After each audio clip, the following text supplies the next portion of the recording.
제가 그 교회를 합병시키고 또 목사님들 은퇴하실지 못하는 분들 은퇴시키고 그런 걸 여러 했어요. 근데 지금 생각나는 것으로는 합병시킨 교회가 제자광성교회를 합병시켰습니다. 제자광성교회가 70명이 따라 나갔기 때문에 19년 전에 그때는 많이 따라 나간 거죠. 그랬는데 10년 돼 가지고도 200명을 넘기질 못했어요.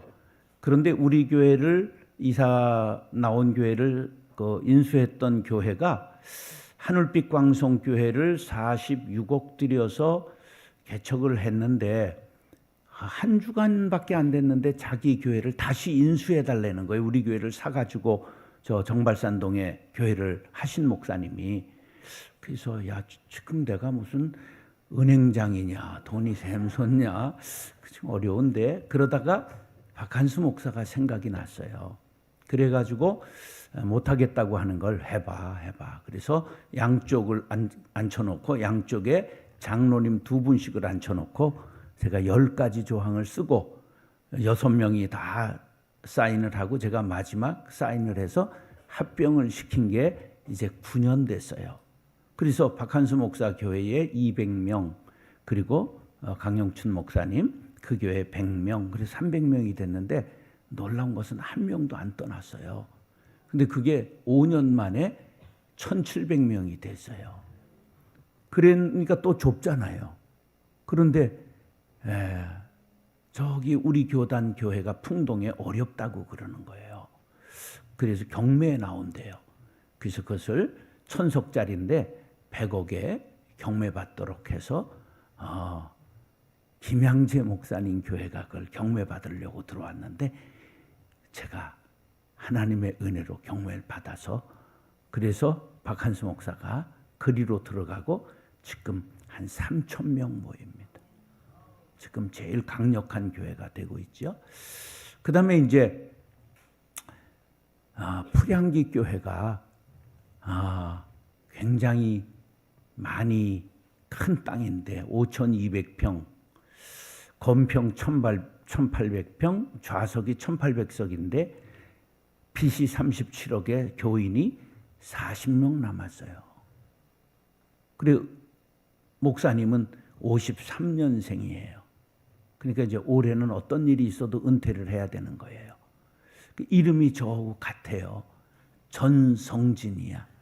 그래서 이제 내가 친구처럼 지내는데, 야, 너 임마, 근데 해병대를 나와서 굉장히 용감한데 뒷단도리가 안 되는 거야. 그래서 불러서, 임마, 너 2단에 넘어가. 나한테 맡기면 내가 해결할게. 그래서 이제 하다 안 되니까 나한테 맡겼어요. 그래가지고 4억 5천만 원을 목사님 은퇴비를 드리고 인수해서, 그래서 이제 심평진 목사님이 들어간 거예요. 그러니까 이제 40명이고 빚이 37억이잖아. 그러면 아무리 심평진이가 인물이 좋다고 교회가 되겠어요? 근데 하나님의 은혜로 운정교회에서 100명이 따라갔어요. 자, 보세요. 그러면 지금 풀향기 교회 40명, 또 운정교회 100명, 그 다음에 그 주변에 있던 광성교회 교인 몇 무리가 왔어요? 3무리가 있어요. 그 다음에 그 풀향기 교회에서 옛날 떠났던 사람들이 돌아오는데 있었던 사람들하고 안 친해. 그럼 몇 무리가 됐어요? 그 다음에 그 외에 기타 사람들이 등록해서 몇 무리가 있어요? 5종류의 사람들이 있어요. 어려울까요? 어려울까요?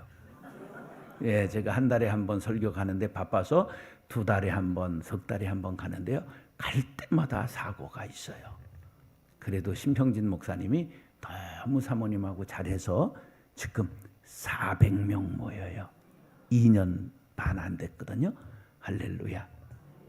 생명의 빛 광성교회 이춘태 목사님이 건물을 통째로 3층짜리를 빌려서 목회를 했는데 한 달에 1,100만 원 이상이 임대료가 나가는 거야. 그 강남이잖아, 강남. 그래가지고 250명이 모이는데 다 임대료로 나가는 거예요. 그런데 그 주변에 한 차로 5분밖에 안 되는 곳에 최안순이라고 하는 옛날 가수가 있었어요. 산까치야 산까치야, 그런 노래 아세요? 아래 것들은 몰라요. 그래 이제 최안순 남편은 최성옥인데 김홍철이라고 요돌성 하는 사람과 트리오를 했던 거기도 가수 출신이에요. 최성옥 목사. 그 최성옥 목사가 이제 나한테 와서 정 목사, 거기도 53년생이에요. 그래서 이거 좀 해결해 달라. 그래서 이춘태 목사의 임대료 6억이 있었어요. 보증금. 그래 그걸 주고 은퇴시키고 우면동에 빚 48억 원, 100억짜리 400석 있는 강남의 교회를 인수해서 그쪽에 100명, 이쪽에 250명 합해서 합병을 했어요. 그래가지고 지금 500명 넘었어요. 은혜 받은 사람이 첫 해에 9억을 헌금해서 빚을 첫 해에 9억을 갚았어요. 근데 여러 가지를 제가 해봤어요. 그랬는데 현직의 목사님 두 분이 함께 합친 건 처음 케이스예요. 걱정이 될까요? 될까요? 그런데 걱정이 전혀 안 돼요. 왜냐하면 제가 홍종학 목사, 김광교회 목사를 너무 잘 알잖아요. 홍종학 목사님 10년 했지. 11년. 우리 교회 부목사 최장수한 부목사예요. 그 다음에 이범주거든. 그 다음에 김광배 목사님 몇 년 하셨어? 8년. 야, 그러니까 이거 부목사 아주 장수한 분들이에요. 그러니까 제가 이분들을 알까? 내가 언제나 우리 김광배 목사님 목회가 걱정되는 거야. 왜냐하면 설교를 너무 잘하시는데 저분이 너무 순수해서 사람을 잘 못 읽어. 사람은 전부 같을까? 다 다를까? 권사면 다 똑같을까? 별 것들이 다 있을까? 근데 이게 너무 설교학 박사고 설교를 너무 잘하고 저를 같이 있으면서 가장 예배 이런 것들을 잘 본받은 사람이 예배를 인도하고 이런 것들을 목소리를 낼 줄 알잖아. 최고 잘한 분이 김광규 목사예요. 그러면 내가 광성교회를 김광규 목사님한테 넘겨주고 싶잖아. 근데 그게 사람을 잘 몰라요. 사람이 생명이 있는 것처럼 이렇게 약시가 있는 것처럼 사람 마음, 성격이 다 다른 것들을 몰라요. 자기가 그냥 순수 그 자체라. 그래서 내가 유일하게 지금도 광배야 그러는 목사는 하나밖에 없어요. 막 이 아들 갖고 막내 동생 갖고 늘 걱정이 됐는데 하나님이 무슨 은혜를 깨달음을 주셨는지 함께 하겠다고 찾아온 거예요. 할렐루야. 너무 내가 감사한 거야. 그런데 우리 또 홍종학 목사님이 마음이 굉장히 이게 커졌어요. 내가 모시고 있을 땐 몰랐는데 목회하는 걸 보니까 행복 지수가 지금 제가 28개 교회 했거든요. 최고 행복한 교회야. 그래서 이게 마음이 넓어졌어요. 목양하면서 이게 막 예수님의 마음을 갖는 거야. 그래서 전혀 걱정이 안 되는 거예요. 할렐루야. 그래서 내가 이거 무조건 해야 된다. 할렐루야. 감사. 그래가지고 오늘 내가 시간이 너무 설교 일정이 많아요. 다니는데 근데 오늘 딱 시간이 비어서 풀향기 교회 가겠는데 거긴 뭐 몇 달에 한 번 가도 되니까 그래서 오늘 하자. 그래서 이렇게 하게 돼서 너무 감사합니다. 여러분들도 이렇게 이제 물리적인 연합이 아니라 완전히 성령으로 하나 된 화학적 연합이 될 수 있게 되기를 축복합니다. 따라서 좋은 교회를 넘어 위대한 교회로 신앙생활의 최고의 복은 뭐냐 하면 목사 잘 만나는 것입니다. 내가 홍 목사님한테 그랬어요. 부목사가 설교 더 잘해도 괜찮아? 그래, 아이 괜찮아요. 그러는 거예요. 또 우리 김광배 목사님에게 부목사 해도 괜찮아? 아이 괜찮아요. 그런데 너무 감사한 것은 전담 목사 그리고 사례를 목사님 두 분이 똑같이 하겠다고 그렇게 결정을 했다고 그래요. 할렐루야. 얼마나 감사히 마음 쓰는 것들이 너무 좋잖아요. 예, 그래야 화학적 연합이 되는 거예요. 그럼 목사의 최고의 복은 뭐겠어요? 목사의 최고의 복은, 성도의 최고의 복은 목사 잘 만나는 거예요. 여러분들은 좋은 목사님 둘을 만났어요. 할렐루야. 그런데 목사의 최고의 복은 성도들을 잘 만나는 거예요. 예, 여러분들 꼭 좋은 성도들로 목사님의 목양에 끝까지 협력자들이 될 수 있기를 바랍니다. 교회의 존재 목적을 이렇게 정의할 수 있어요. 첫째는 구원의 방주, 노아의 방주가 있잖아요. 우리가 노아의 방주처럼 전부 죽어가는 생명들을 태우는 게 바로 교회예요. 두 번째는 거기에서 뭐를 해야 되는 거예요? 지지고 볶고 그런 거 하는 게 아니고 은혜 받는 곳이에요. 그런데 그 안에서 일어나는 일이잖아요. 그 다음에는 그 은혜를 받은 것을 가지고 밖으로 나아가는 거예요. 이것은 사명의 인식, 이것은 선교에 충실해야 된다 그거예요. 오늘 이렇게 기념해가지고 또 우리 김성식 집사님이셨잖아요. 그리고 제가 그 이제 파송했거든요. 안수받는다 그래서. 그런데 우리 김성식 선교사님 돕게 된 것, 이게 선교에 충실한 모습을 보인 것이라고 생각합니다. 좋은 교회 그러면 여러 가지로 정의할 수 있을 거예요. 화목한 교회, 전통을 잘 지키는 교회, 성장하는 교회, 설교가 좋은 교회, 건물이 좋은 교회, 성도들이 좋은 교회, 신구 갈등, 노소 갈등, 학벌 갈등이 없는 교회, 뭐 여러 가지 얘기를 할 수 있을 거예요. 그런데 좋은 교회란 정말 본질을 추구해서 구원의 방주, 은혜의 재단뿐만 아니라 사명의 투철한 인식을 가지고 선교에 충실한 교회가 좋은 교회입니다. 그러면 행복해지는 거예요. 여러분, 그런 행복한 교회를 이루시기를 원하시면 아멘. 그렇게 되면 좋은 교회를 넘어 위대한 교회로 우리 주안의 광성교회가 발돋움하게 될 줄로 믿습니다. 자, 그럼 위대한 교회란 무엇일까? 첫째로 따라하시죠. 다양한 사람들이 조화를 이루는 교회. 자, 1절 다 같이 읽겠습니다. 시작.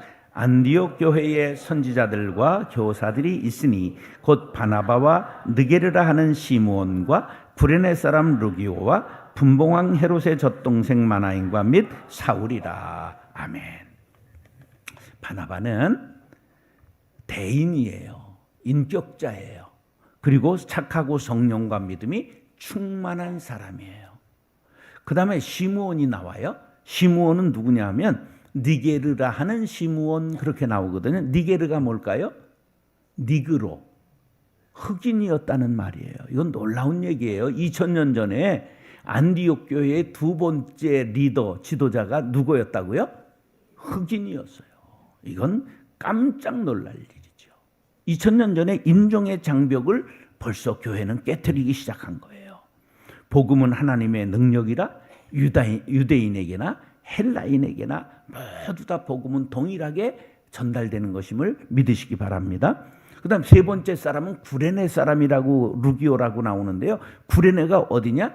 구레네 시몬 아시잖아요. 예수님의 십자가를 관광 왔다가, 그게 성지순례 온 거예요. 6월절 성지순례 왔다가 바로 강제로 로마 군병이 그래서 지목하니까 그친 거예요. 지목하면 2km를 무조건 노동을 시킬 수 있어요. 짐을 지게 할 수 있어요. 점령지였기 때문에. 그래서 강제로 십자가를 진 사람이 바로 구레네 사람이잖아요. 그런데 구레네 사람 루기오가 지도자가 돼 있었어요. 이 사람은 리비아, 아프리카 해안 도시의 사람이었어요. 나라가 달라요. 그 다음에 마나엔이라고 했는데 희한한 설명을 해요. 헤롯의 젖동생 마나엔과. 그러니까 마나의 어머니가 누구냐? 헤롯 왕의 유모였어요. 그래서 헤롯의 젖동생이란 말이에요. 그러니까 엄마의 젖을 헤롯 왕도 먹었고 마나엔도 먹은 거예요. 그럼 빽이 있어요? 없어요? 예, 끈앞풀이 있잖아, 왕궁에. 그런 사람도 예수 믿고 지도자가 된 거예요. 네 번째 지도자.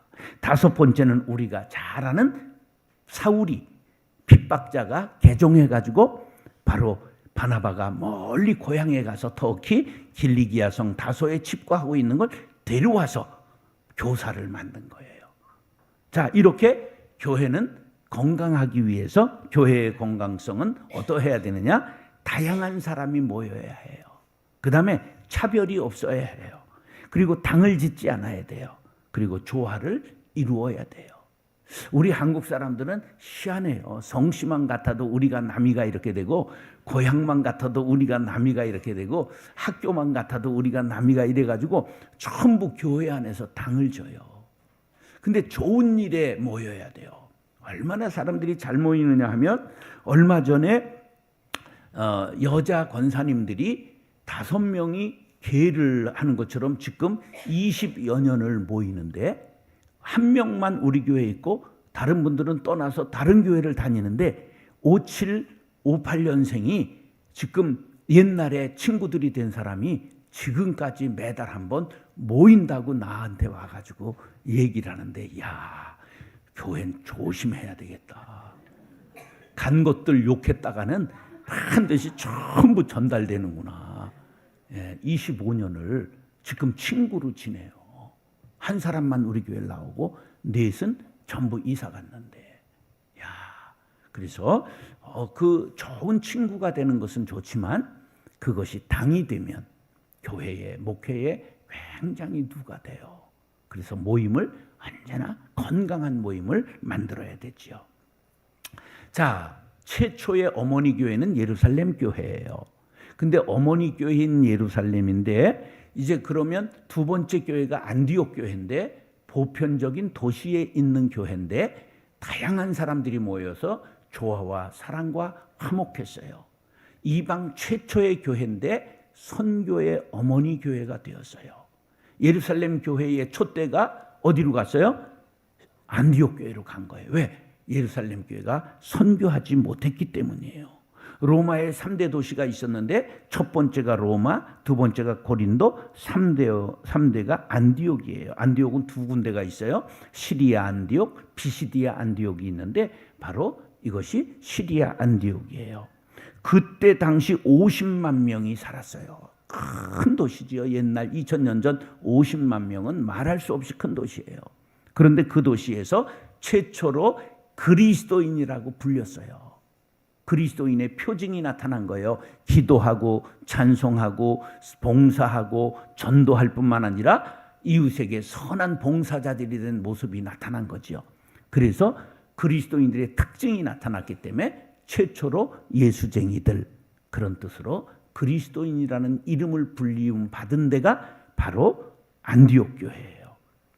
자, 교회는 어떤 교회가 되어야 되느냐? 에베소서 4장 3절 시작.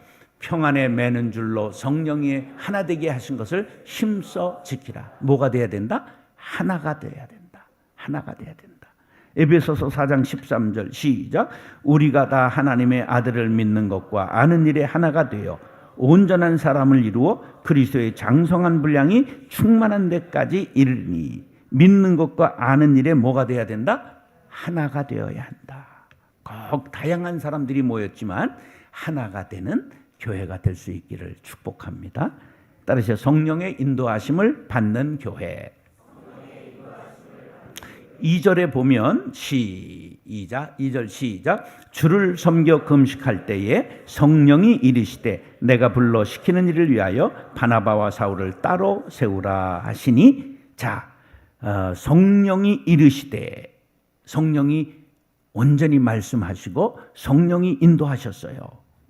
그런데 5명의 지도자 중에 서열 1위 바나바와 5위 사울을 지명해서 그들을 따로 세우라 하시니 명령에 순종했어요. 왜 그러면 바나바를 선교사로 하나님이 택했을까? 그 이유는 착하고 성령이 충만하고 믿음이 충만한 사람이었어요. 그럼 왜 5위 사울을 지명했을까? 그는 어떤 사람이냐 하면 그는 언어가 탁월한 사람이었어요. 왜냐하면 로마의 시민권자고 그는 그리스 문화권에 있는 터키 지금 지방에서 태어났어요. 그 다음에 문화를 세 나라 문화, 유대 문화까지 길리기아에서 살았는데 그가 예루살렘으로 유학을 와서 가말리엘의 문화에서 그 율법을 공부한, 우리나라로 말하면 성균관으로 유학원, 이율곡, 이퇴계의 제자예요. 그러니까 문화와 수사학, 웅변학, 철학 이런 걸 전부 터득한 사람이에요. 그래서 선교 잘하려면 말을 잘하고 문화를 알아야 되잖아요. 그래서 착한 사람, 신실한 사람과 합해 주신 거지요. 그래서 성령의 인도하심을 받는 교회의 특징이 뭐냐면 첫째는 주재권을 하나님께 돌려드리는 거예요. 주인이 누구냐를 우리는 알아야 돼요. 두 번째는 절제하고, 세 번째는 기도하고, 네 번째는 영적 센스가 있고, 다섯 번째는 말씀에 순종하고, 여섯 번째는 일꾼을 세우고, 일곱 번째는 해야 할 일을 깨닫는 교회가 성령의 인도하심을 받는 교회입니다. 갈라디아서 5장 18절 다 같이 읽겠습니다. 시작. 너희가 만일 성령의 인도하시는 바가 되면 율법 아래 있지 아니하리라. 뭐의 인도하심을 받는 교회가 되자? 성령의 인도하심을 받는 교회가 되자. 어떤 일이 있을 때 먼저 어떻게 해야 되냐면 기도합시다. 기도하고 결정합시다. 이렇게 돼야 돼요. 우리 모두가 기도보다 앞서지 않도록 늘 성령의 그 민감한 영적 센스가 있어서 늘 성령의 인도하심을 받는 교회가 될 수 있기를 축복합니다. 따라하시죠. 선교하는 교회. 3절 읽겠습니다. 시작. 이에 금식하며 기도하고 두 사람에게 안수하여 보내니라. 자, 교회는 이렇게 모일 뿐만 아니라 흩어져야 돼요. 보내야 돼요. 여러분, 보내는 거, 선교사 보내는 거, 교회를 분립하는 거 이런 걸 아까워하면 안 돼요. 저는 사실은 광성교회를 60개로 쪼개려고 계획을 했었어요. 근데 아무리 생각해도 60명의 목사님을 만들어내는 게 어려웠어요. 그러면 이찬수 목사님이 29개를 분립했거든요. 훌륭한 사람이에요. 제가 택시 운전을 영업용을 해보려고 했어요. 그래서 영업용 택시를 하려고 알아보니까 그냥 할 수 있는 게 아니고 그 잠실 교통회관에 가서 교육을 받아야 돼요. 여러 번. 그래서 바빠가지고 그걸 못했어요. 이찬수 목사가 요새 월요일마다 택시 운전하는 거 아세요? 예, 목사는 세상을 알아야 돼요. 세상 사람들의 수고를 알아야 된단 말이에요. 훌륭한 목사예요. 예, 키는 쬐맨하고 뭐 소리는 좀 양양양양 되는데 아주 훌륭한 사람이에요. 내가 못한 걸 다 하더라고. 그래서 이제 60개를 쪼갤 수 없으니 동서남북으로 4개로 쪼개겠다고 선포하고 그래서 실제로 많이 알아봤어요. 땅 집을 알아봤는데 문제가 뭐냐면 우리가 살려고 하면 주변에 있는 교회들이 난리를 치는 거예요. 광성교회 오면 우리 죽는다. 마지막에 실패한 게 어디냐 하면 요 운정에 들어가다 보면 무슨 기적 무슨 교회 있죠? 네? 큰 기적교회. 큰 기적으로 그냥 부도가 났어요. 그래가지고 그것을 50억에 저 여의도 순복음교회가 경매를 받았어요. 100억 들어간 교회인데. 그래서 이제 하려고 하니까 주변에 순복음교회들이 막 여의도로 쳐들어와가지고 이거 여의도 순복음교회가 문 열면 우리 다 죽는다. 그래가지고 이용훈이가 나한테 전화 온 거예요. 정 목사야 이거 60억에 줄 테니까 사라. 그래서 야 너 50억에 경매 받은 거 아는데 왜 나한테 남기려고 그러냐. 야, 세금도 들어갔고 뭐 그러는 거예요. 아주 친해요. 그래서 이제 하자. 그래가지고 시도를 했는데 딱 50m 옆에 건물에 일의 충신교회가 있어요. 목사님이 안 됩니다. 그런데 우리 같은 노회의 교회가 안 된다 그러면 못해요. 그래가지고 이제 두 번째는 가서 4층, 5층을 사가지고 교회를 하는데 교인이 몇 명이냐? 그랬더니 70명이래요. 그럼 4층, 5층이 얼마 들어갔냐? 12억 들어갔대요. 그걸 내 사드릴 테니까 저쪽 2지구, 3지구로 가십시오. 그랬더니 싫습니다. 안 합니다. 그 이제 못했는데 어느 날 당회장실에 이 최 목사님이라고 하는데 찾아왔어. 그러면서 나한테 이러는 거예요. 목사님, 그거 사가지고 나한테 주시면 제가 잘하겠습니다. 이러는 거. 근데 내가 헉 가슴이 이렇게 막혀가지고 웃고 말았어요. 왜? 내가 그 목사님은 모르잖아. 예수님이라면 그래 너 가져라. 그리고 해줬을 텐데 차마 안 되겠더라고. 그래서 다음에 생각합시다. 그리고 당회에서 이거 안 됩니다. 이제 우리 종교 부지를 찾읍시다. 그랬는데 운정교회가 일주일 만에 2년 전에 샀던 사람이 못 짓고 토해낸 거예요. 이건 꼭 우리가 해야 됩니다. 그래가지고 장로님 개인적으로 3명이 이름을 써내고 교회가 써내서 4시 들어갔거든요. 꼭 해야 되니까. 근데 아무도 안 들어오고 우리 4만 들어갔는데 그 중에서도 교회가 써낸 게 된 거야. 그래서 35억에 사가지고 110억이 들어갔어요. 그래서 실패하면 안 되니까 세 지역을 확 잘라가지고 4,512명이 간 거예요. 근데 가까우니까 간다 안 간다 말이 많잖아. 그럼 내가 간다 그리고 가니까 말을 못하고 다 따라오신 거야. 그래서 5개월 만에 담임 세워놓고 제가 나와서 2곳을 다 은퇴한 거예요. 우리는 교회는 큰 게 좋은 거 아니에요. 많은 게 좋은 거 아니에요. 그거는 경영이에요. 경영. 예. 여러분 재직이 제가 8,000명이 있었는데 그게 경영이죠. 1,000개의 조직이 있었는데. 예. 1년에 제가 복지재단 학교까지 600억을 결제했어요. 한 번도 재정사고 안 난 게 얼마나 하나님 앞에 감사한지 몰라요. 네. 여러분 그게 경영이지 목회일까요? 목회는 결코 큰 게 아니에요. 여러분은 이미 한국교회 사이즈의 30% 안에 들어온 겁니다. 오늘. 무슨 얘기인지 아세요? 100명 넘는 교회가 30%가 안 된다는 걸 알아야 돼요. 네, 300명 넘는 교회가 10%밖에 안 돼요. 그러면 거룩한 빛 광성교회는 정상적인 교회일까요? 아니에요. 주변의 작은 교회 100개는 죽인 교회예요. 회개해야 돼요. 그래서 제가 나누려고 했는데 안 나눠준 거예요. 여러분 크면은 뭐 해야 된다고요? 선교해야 되는 거예요. 보내는 교회가 돼야 되는 거예요. 교회가 교회를 낳아야 되지요. 개인이 전 재산 다 털어가지고 교회를 하는데 안 되니까. 그러니까 교회가 팔리는 거예요. 장사처럼 보이게 되는 거예요. 교회가 교회를 낳아야 정상인 거예요. 여러분 가치관을 완전히 바꿔야 돼요.